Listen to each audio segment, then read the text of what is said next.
Hey guys, early upload this week because we're headed down to Santa Barbara in LA to shoot a project. You can follow us on our Facebook and Instagram pages so you can keep up with what we're doing. We're also going to be doing some behind the scenes stuff on our Instagram story, so be sure to check that out. Without any further ado, here's today's video.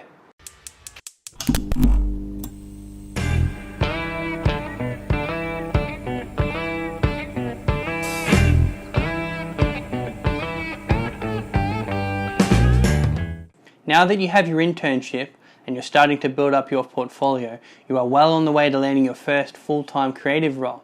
Problem is, now you're stuck in financial limbo. Like any other normal functioning member of society, you're going to have bills to pay, like your rent, your food, your transport, and everything else that goes along with being an adult. Now this can be pretty hard to pay with the $0 an hour you're earning from your internship. I'm sorry to say this, but you're probably going to have to get a job in either retail, tourism, or the service industries to help support yourself whilst you're in this transitional period. Now this is nothing to be ashamed of. Every creative professional has been through this period at least once in their lifetime. There are a few key things that you should remember and look out for whilst in this transitional period to help make it as smooth as possible.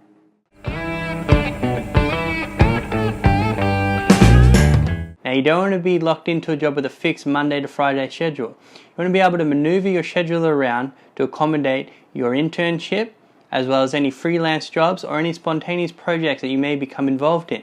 Look for companies that are open 7 days a week, day and night. This will give you maximum flexibility. Now, zero-hour contracts are sneaky little contracts used mostly by sales companies that allow an employer to terminate an employee's contract at a moment's notice without having to pay them severance. This is mostly done to people who aren't meeting their sales targets.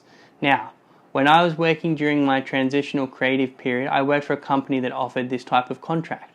It can seem pretty daunting, but you can definitely make it work for you because you only have to work when you want, whether that be 2 days a week, 5 days a week, or anything in between. This is fantastic because you can fit it in around your internship as well as any freelance roles that may come up.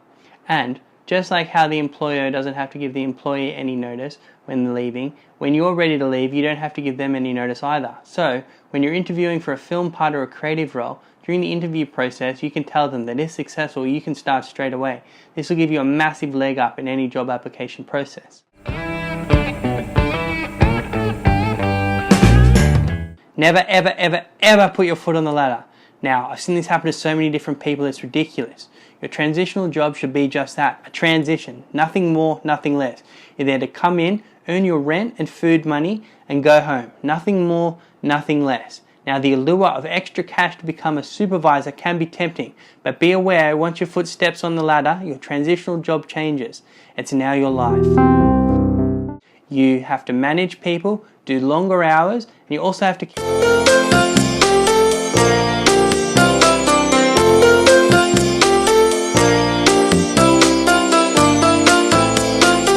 Now I've seen this happen to so many different creative people. They take the supervisor role and slowly by slowly they stop freelancing, they stop working on the side projects, and then they lose their creativity altogether. It's sad. Really, really sad. Whilst you work your transitional job, your work day is only half of the battle. When you get home from work, you need to treat it like a brand new work day. This means no Netflix, no Xbox, nothing.